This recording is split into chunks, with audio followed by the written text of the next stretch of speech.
स्वागत है आपका हमारे YouTube चैनल में। आज की इस वीडियो में हम पढ़ेंगे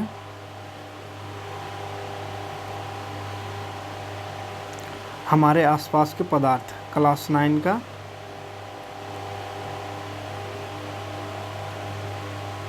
सेकेंड चैप्टर है।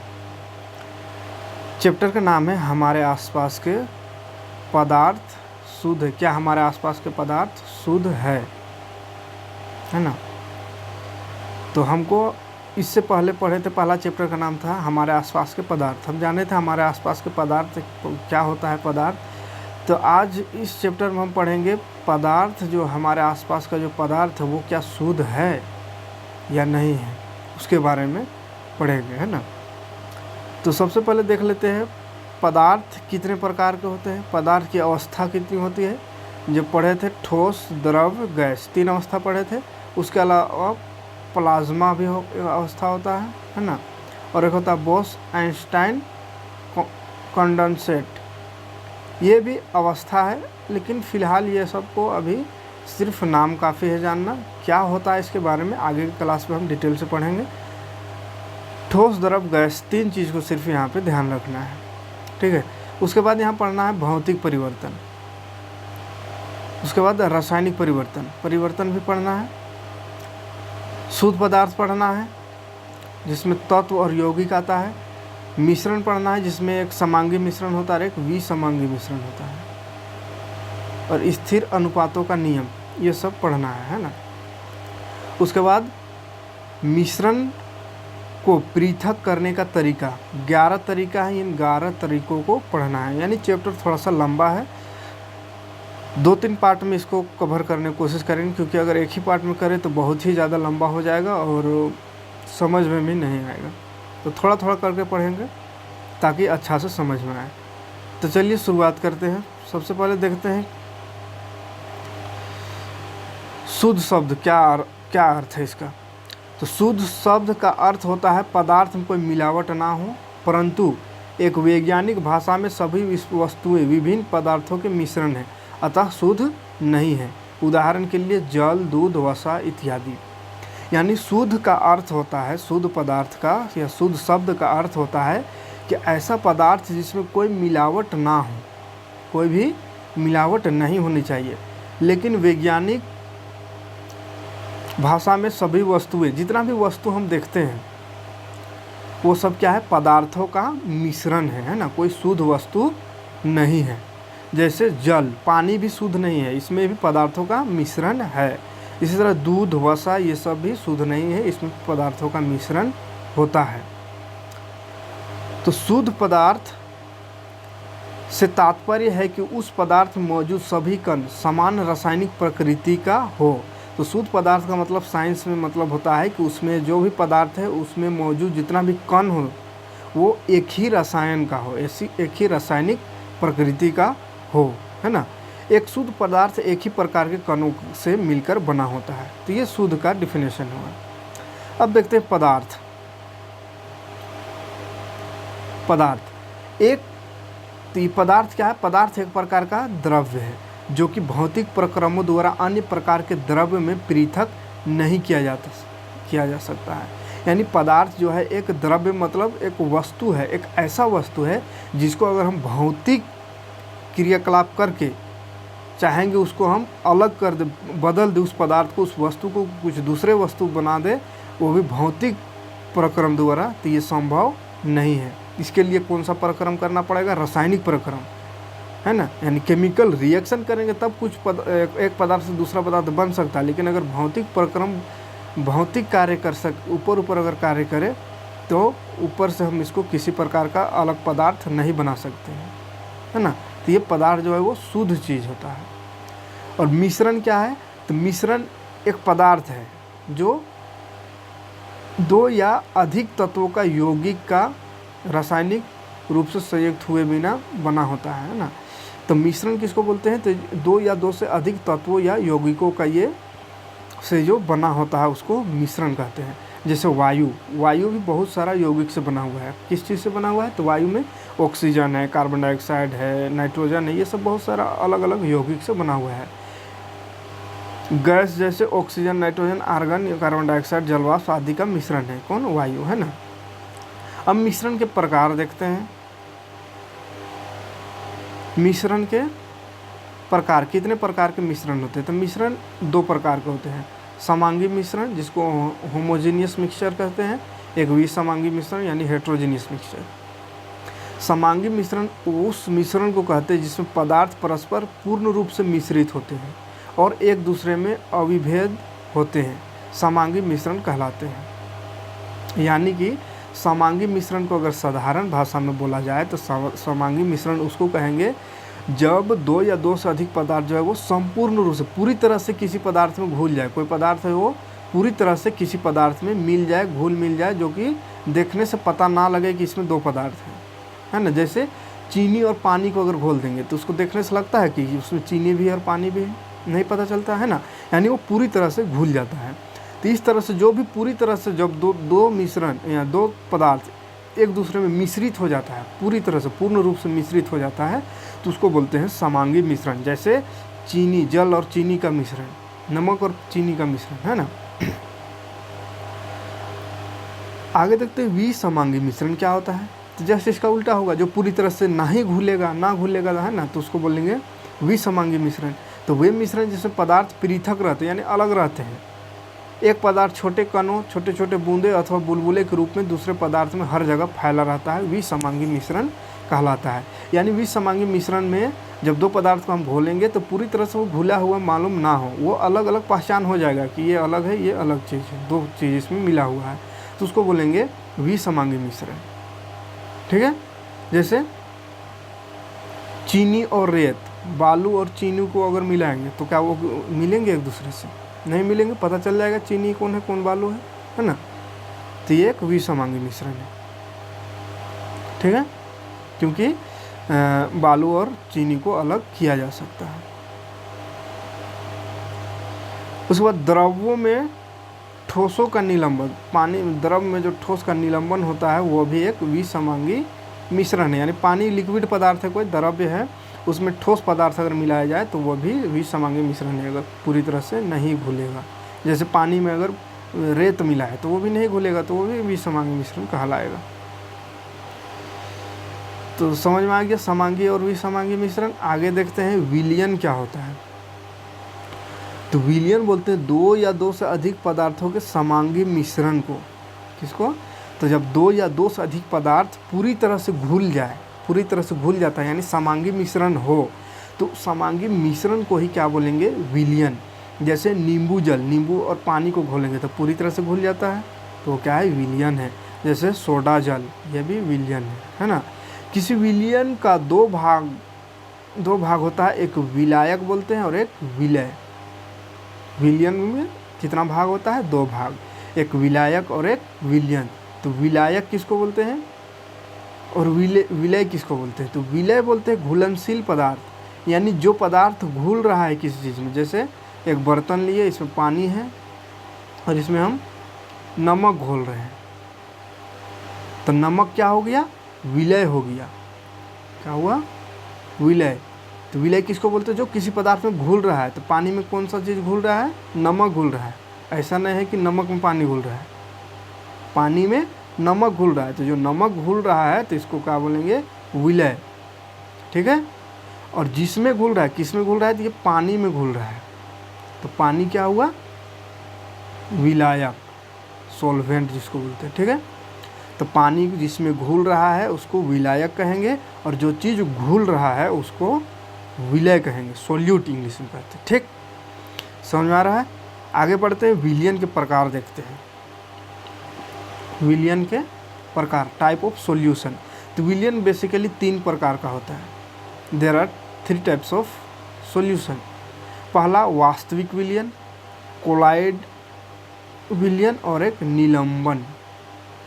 ट्रू सॉल्यूशन, कोलाइडल सॉल्यूशन और सस्पेंशन सॉल्यूशन। ये 3 प्रकार के सॉल्यूशन होते हैं। तो एक एक करके देखते हैं तीनों का, तीनों में क्या अंतर है और तीनों का क्या मतलब है, क्या डिफिनेशन है। तो वास्तविक विलयन सबसे पहले देखते हैं। वास्तविक विलयन तो ये विलय कण आकार में बहुत छोटे होते हैं। विलय किसको, यानी जो घुल रहा है। तो ऐसा विलयन जिसमें घुलने वाला पदार्थ जो घुल रहा है वो बहुत ही छोटा हो, है ना, बहुत छोटा हो। कितना छोटा, एग्जाम्पल के तौर पे 10 का पावर -9 मीटर, 10 का पावर कितना मीटर, -9 मीटर हो अगर, तो उसको बोलते हैं वास्तविक विलयन। और विलयन के कण में आकार में थोड़ा सा बड़ा हो, अगर वास्तविक विलयन से थोड़ा सा बड़ा हो, यानी 10 का पावर -9 से लेकर के 10 का पावर -6 मीटर तक बड़ा हो, तो उसको बोलते हैं कोलाइड विलयन, है ना, कोलाइड विलयन। तो वास्तविक विलयन से ये थोड़ा सा बड़ा होता है लेकिन निलंबन से छोटा होता है। और निलंबन क्या है, तो ये बहुत आकार में बड़ा होता है, यानी ये दोनों से बड़ा होता है, इससे भी और इससे भी। कितना बड़ा होता है, तो -10 का पावर -6 मीटर से बड़ा होता है, तो उसको निलंबन कहते हैं। क्लियर है। अगला पॉइंट देखते हैं, वास्तविक विलयन। वास्तविक विलयन, विलय कण नग्न आँखों से नहीं देखा जा सकता है। तो विलयन जो है, वास्तविक विलयन, उसमें जो चीज़ घुल रहा है उसको हम नंगी आँखों से नहीं देख सकते हैं, ठीक है। और कोलाइड विलयन क्या है, तो कणों को नंगी आँखों से नहीं देख सकते इसमें भी, लेकिन सूक्ष्मदर्शी द्वारा देख सकते हैं। और इसको सूक्ष्मदर्शी द्वारा भी नहीं देख सकते, बहुत पावर वाला सूक्ष्मदर्शी अगर हो तभी दिख सकता है, इलेक्ट्रॉनिक सूक्ष्मदर्शी जैसे कि, और साधारण सूक्ष्मदर्शी से नहीं दिखेगा। और ये जो है ये थोड़ा सा इससे बड़ा होता है जिसको सूक्ष्मदर्शी से देख सकते हैं। और ये जो निलंबन है इसको तो हम नंगी आंखों से भी देख सकते हैं क्योंकि इसका कण थोड़ा बड़ा होता है, ठीक है। और वास्तविक विलयन क्या है, तो समांगी मिश्रण है, ठीक है। समांगी मिश्रण है यानी पूरी तरह से घुला होता है, इसमें नहीं दिखाई पड़ता है कि वो क्या चीज़ घुला है उसमें, जैसे चीनी और पानी का विलयन। और कोलाइडल विलयन क्या है, तो ये समांगी दिखाई देता है, यानी ये भी लगता है कि ये पूरी तरह से घुला हुआ है, समांगी मिश्रण है, लेकिन वास्तव में ये वही समांगी होता है। जब इसको माइक्रोस्कोप या सूक्ष्मदर्शी द्वारा देखते हैं तो पता चलता है कि ये विसमांगी मिश्रण है, ठीक है। और निलंबन क्या है, तो ये विसमांगी मिश्रण है क्योंकि इसका कण बड़ा होता है, तो ये विसमांगी मिश्रण है। अगला पॉइंट देखते हैं, छानन विधि द्वारा इसके कण पृथक किए जा सकते हैं और नहीं किए जा सकते हैं, कैसे कर सकते हैं। वास्तविक विलयन यानी ये पूरी तरह से घुला, इतना छोटा है कि इसको अगर हम छन्नी से तो अलग नहीं कर सकते इसको, है ना, छान करके इसका विलय को, यानी जो चीज़ घुल रहा है उसको हम अलग नहीं कर सकते हैं। और इसमें भी अलग नहीं कर सकते छानन विधि से, कोलॉइडल में भी, है ना, कोलॉइड में भी अलग नहीं कर सकते। और इसमें जो है ये निलंबन, इसमें अलग कर सकते हैं, है ना। आगे पढ़ते हैं। ये जो वास्तविक विलयन रहता है वो पारदर्शी रहता है, यानी आर पार दिखाई देता है। और ये जो निलंबन है, कोलॉइडी विलयन है, कोलॉइडल सॉल्यूशन, वो अपारदर्शी होता है, आर पार नहीं देख सकता है। ये पारभासी होता है, यानी आर पार हल्का फुल्का दिखता है। उल्टा तो नहीं हो गया भाई, ये होना चाहिए यहाँ और ये होना चाहिए, है ना। ये पारभासी होता है और ये अपारदर्शी, इसको ध्यान रखना थोड़ा। वास्तविक विलयन में क्या होता है, अगला पॉइंट देखते हैं, स्थिर विलयन, यानी अस्थायी रखने पर कण नीचे बैठते हैं, और ये अस्थायी विलयन है। और ये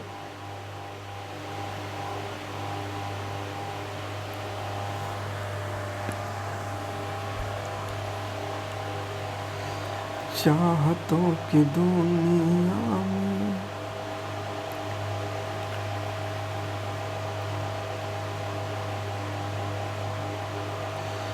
तो इस तरह से बहुत सारा पॉइंट है, लेकिन मेन पॉइंट को देखते हैं। जैसे इसमें टिंडल प्रभाव नहीं दिखाई देता है वास्तविक में, इसमें टिंडल प्रभाव दिखाई देता है कोलॉइडल सॉल्यूशन में। और टिंडल प्रभाव दिखाई वो नहीं दिखाई, दोनों अवस्था हो सकती है, इसमें दिखाई भी दे सकता है और नहीं भी दिखाई दे सकता है, ठीक है। और विलयन को के कण को छन्ना कागज से, यानी छानने वाला जो कागज़ रहता है उससे पार किया जा सकता है विलयन के कण को। और इसमें निलंबन के कण को छन्ना कागज से पार नहीं किया जा सकता है।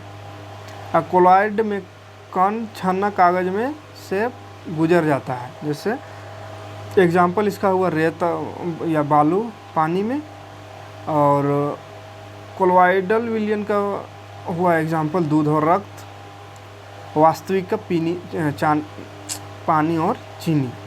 ठीक है, आगे बढ़ते हैं।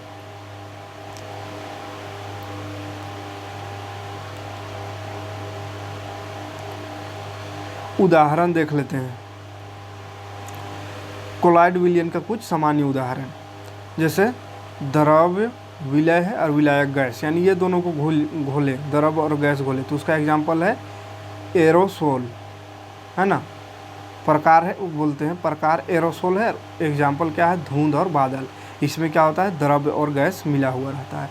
इसी तरह ठोस और गैस मिला हुआ है तो उसका एग्जाम्पल को भी एरोसोल है, उसका प्रकार को भी एरोसोल बोलते हैं। एग्जाम्पल हुआ धुआं, इसमें ठोस भी और गैस भी दोनों रहता है। और गैस और द्रव्य की बात करें तो उसको फोम कहते हैं, झाग, जैसे शेविंग क्रीम में होता है। द्रव्य और द्रव की बात करें तो इसको इमल्सन कहते हैं, जैसे दूध, चेहरा क्रीम या दरवाज़ों का पेंट, ये सब होता है। ठोस और द्रव्य की बात करें तो इसको सोल बोलते हैं, इस प्रकार के विलयन को, जैसे बालू, गोबर। गैस और ठोस की बात करें, यानी गैस अगर विलय हो और ठोस विलयन हो, यानी गैस ठोस में घुल रहा हो तो उसको भी फोम कहते हैं, जैसे झाग, रबर, स्पंज, ये सब हो गया। द्रव्य अगर ठोस में घुल रहा है तो उसको जेल या जेली कहते हैं, जैसे जेली और पनीर। ठोस अगर ठोस में ही घुल रहा है तो उसको बोलते हैं ठोस सेल, है ना। ठोस सोल। रंगीन दूध, इसका एग्जाम्पल हुआ रंगीन रत्न, कांच, रंगीन रंगीन जो कांच रहता है, रत्न वाला कांच। अब आगे बढ़ते हैं तो आगे देखते हैं विलयन के द्रव्यमान प्रतिष्ठा द्वारा द्रव्यमान। किसी विलयन का द्रव्यमान प्रतिशतता, यानी प्रतिशत कैसे निकालेंगे, प्रतिशत द्वारा द्रव्यमान कैसे निकालेंगे, तो विलयन को द्रव्यमान को ऊपर लिखते हैं और विलय के द्रव्यमान ऊपर बटा विलयन का द्रव्यमान गुना 100 से गुना कर देते हैं। और विलयन के आयतन का अगर निकालना हो तो विलय का द्रव्यमान बटा विलयन का आयतन गुना 100, ये यूज करते हैं। ये क्वेश्चन इसका कुछ आता है बनाने के लिए, तो उसको बनाएंगे उस समय ये समझ में आएगा, अभी ये समझ में आएगा, इसको अभी छोड़िए, आगे बढ़ते हैं। मिश्रण के पृथक करने का तरीका। मिश्रण जो हम अभी पढ़े, मिश्रण उसको पृथक यानी अलग करने का तरीका देखेंगे। तो मिश्रण को अलग करने का तरीका, पहला तरीका है वाष्पीकरण, वाष्प बना करके, इवेपोरेशन जिसको बोलते हैं। इसका मूल उद्देश्य है यह मिश्रण के दो पदार्थों में से एक पदार्थ को वाष्पीकृत होना, यानी एक पदार्थ का वाष्पीकृत, यानी एक जो है दो पदार्थ मिला हुआ है उसी को तो विलयन कहेंगे, और उसी को अलग करना है। तो एक पदार्थ जो है वो वाष्पीकृत हो जाएगा, यानी वाष्प बन करके उड़ जाएगा, और एक पदार्थ जो है वो रह जाएगा, तो जिससे हम दोनों पदार्थ को अलग कर सकते हैं। ठीक है, ऐसा समझ में, तो इसको वाष्पीकरण कहते हैं, जिसमें दो पदार्थ हो और एक पदार्थ वाष्प बनकर उड़ जाए और दूसरा पदार्थ बर्तन में या जिस चीज़ में भी हम एक्सपेरिमेंट कर रहे हैं वहाँ पे बच जाए, तो इससे कि दोनों पदार्थ जो है वो अलग अलग हो जाएगा, पृथक हो जाएगा।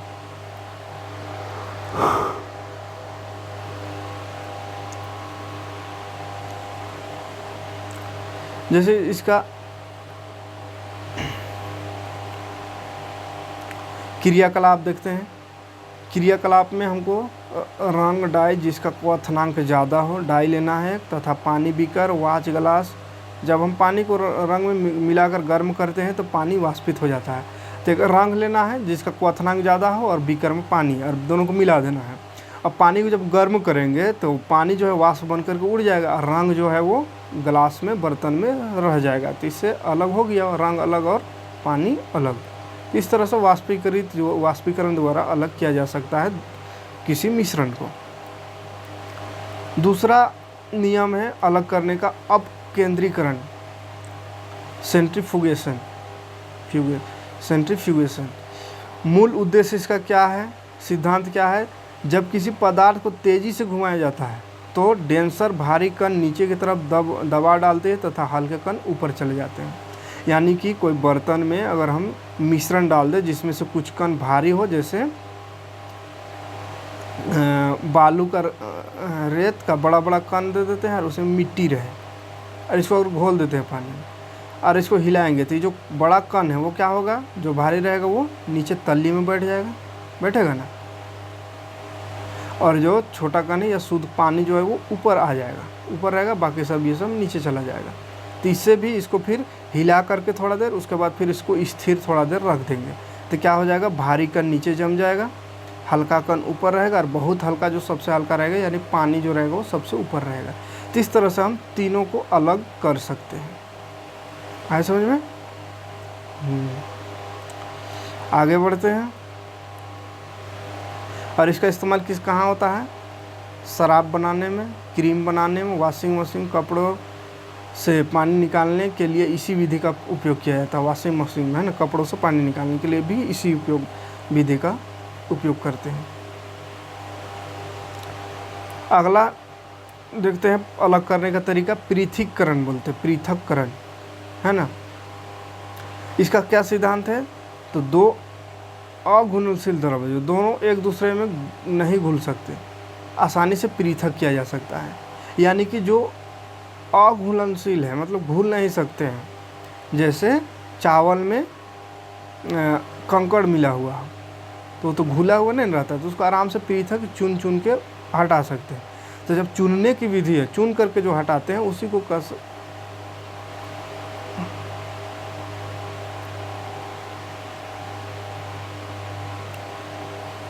अगला देखते हैं पृथक्करण कीप। तो इसका मूल सिद्धांत क्या है? तो दो अघुलनशील द्रव्य यानी कि द्रव्य है दोनों, लेकिन दोनों अघुलनशील है, घुल नहीं सकता है। जैसे पानी में अगर हम मिट्टी तेल डाल दें, या कोई भी तेल नहीं घुलता है लेकिन मिट्टी तेल देखते हैं, तो क्या ये घुलेगा? घुलता नहीं है या ऊपर बैठ जाता है। तो इसको हम अलग कर सकते हैं पृथक्करण कीप द्वारा। कैसे करेंगे देखते हैं। पृथककारी कीप का स्टॉक कोर खोलने से पानी दूसरे बीकर में इकट्ठा हो जाता है, जैसे दूसरे बीकर बचा तेल इकट्ठा कर लेता है। जैसे एक बीकर लेंगे, इसमें तेल डालेंगे, पानी और तेल दोनों को मिलाएंगे, तो तेल जो होता है वो पानी के, जैसे यहाँ तक पानी है तो तेल जो है पानी के ऊपर ही रहता है, ये मिलता नहीं है। तो अगर यहाँ कीप लगा दें यहाँ से, तो यहाँ से पानी निकल जाएगा, उसके बाद जैसे तेल आ जाए इसको बंद कर देंगे तो तेल अलग यहाँ बच जाएगा और पानी नीचे कोई बर्तन में इकट्ठा कर सकते हैं। यानी तेल और पानी दोनों को हम के मिश्रण को अलग कर सकते हैं पृथक्करणकारी कीप द्वारा, है ना। अगला मेथड है चौथा मिश्रण को अलग करने का, उसको बोलते हैं ऊर्ध्वापातन विधि, है ना। ऊर्ध्वपातन विधि किसको कैसे करेंगे? दो पदार्थ के बीच एक पदार्थ ऊर्ध्वपातित हो जाता है, सीधे ठोस से गैस बन जाता है। ऊर्ध्वपातन विधि पहला चैप्टर में पढ़े थे कि जिसमें ठोस जो है वो ठोस से डायरेक्ट गैस में परिवर्तन हो जाता है, उसको बोलते हैं ऊर्ध्वपातन। तो ऐसा मिश्रण जिसमें कोई ठोस है वो डायरेक्ट गैस में अगर बदल जाता है तो उसको गैस में बदल देंगे तो चला गया ठोस वहाँ से खाली, और जिसमें मिश्रित हुआ है वो अलग हो जाएगा, है ना। तो दोनों मिश्रण को अलग कर सकते हैं ऊर्ध्वपातन विधि द्वारा, ठीक है। तो इसका एग्जाम्पल क्या है? NH4Cl अमोनियम क्लोराइड तथा खाने का नमक के मिश्रण को आसानी से अलग किया जा सकता है। मिश्रण को गर्म करने पर अमोनियम क्लोराइड सीधे ठोस से गैस बन जाता है। तो अमोनियम क्लोराइड और खाने का जो नमक होता है, नमक जो खाने में यूज करते हैं, वो दोनों को अगर मिश्रण बना दे दोनों का और उसके बाद उसको गर्म करे तो ये जो अमोनियम क्लोराइड है वो क्या होता है, सीधे वहाँ से गैस बन करके उड़ जाएगा ठोस से सीधे वो गैस, और बचेगा क्या? नमक सिर्फ। इस तरह से हम दोनों को एक दूसरे से अलग कर सकते हैं। आया बात समझ में? तो ये ऊर्ध्वपातन विधि है जिसमें ठोस से जो गैस डायरेक्ट बन जाता है उसको अलग किया जा सकता है। आगे बढ़ते हैं। प्रयोग उसका कहाँ कहाँ होता है? तो कपूर, नेफ्थलीन की गोलियाँ, एंथ्रोसिन, अमोनियम क्लोराइड में ऊर्ध्वपातन द्वारा अलग हो जाते हैं। आगे देखते हैं क्रोमेटोग्राफी। इसका मूल सिद्धांत है किसी मिश्रण में रंगीन यौगिक रंजित कणों को पृथक कर सकते हैं किसी सूखने वाले फिल्टर पेपर की सहायता से। जब पानी के कण ऊपर की ओर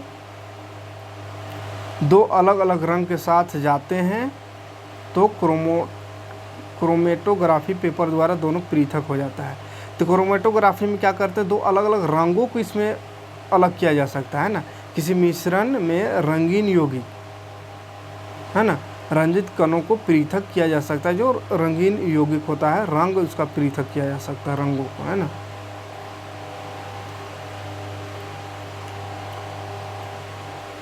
जैसे इसमें एक्सपेरिमेंट दिया हुआ है, इसको अच्छा से देख लीजिएगा, नोट्स भेज देंगे उसमें।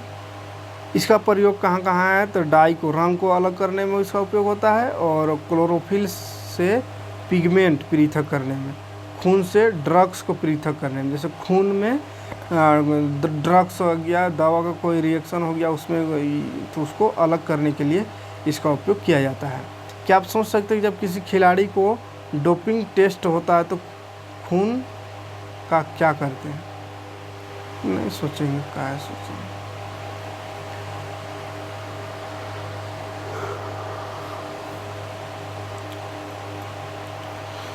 अगला विधि है आसवन विधि।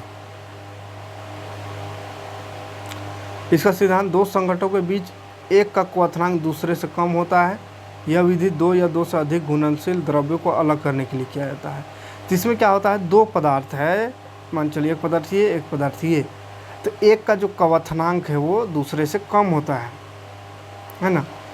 जैसे एग्जाम्पल, जब पानी और एसीटोन का मिश्रण को गर्म किया जाता है, क्योंकि एसीटोन का क्वथनांक कम होता है तो यह गर्म होकर वाष्पित रूप से ट्यूब में चला जाता है। तो क्या है इसका एग्जाम्पल है, तो एसीटोन और पानी को जब मिलाया जाए, मान चलो ये एसीटोन है और ये पानी, जब दोनों को मिला देते हैं और गर्म कर देंगे तो एसीटोन का जो होता है क्वथनांक कम होता है, इसलिए एसीटोन जो है वो जल्दी वाष्प बन करके उड़ जाएगा और बचेगा क्या, पानी। तो इससे हम एसीटोन और पानी को अलग कर सकते हैं। तो इसी को बोलते हैं आसवन विधि, जिसमें कम क्वथनांक वाला जो है वो जल्दी से उड़ जाएगा वाष्प बन करके, है ना, और बाकी बच जाएगा अगला पदार्थ, दूसरा पदार्थ।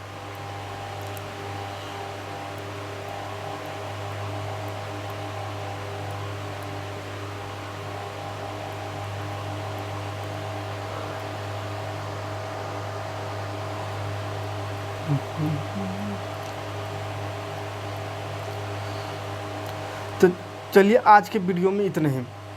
लंबा वीडियो हो जाएगा तो थोड़ा सा बोरिंग लगेगा पढ़ने में, थोड़ा लंबा चैप्टर है इसलिए थोड़ा थोड़ा करके पढ़ेंगे। तो आसवन तक आज इतना ही, कल आगे देखेंगे इसका आगे का विधि को, मिश्रण का अलग करने की विधि से ही स्टार्ट करेंगे। तो आगे तब तक के लिए आप हमारे साथ जुड़े और लोगों को जोड़े और आप इसका रिवीजन करें।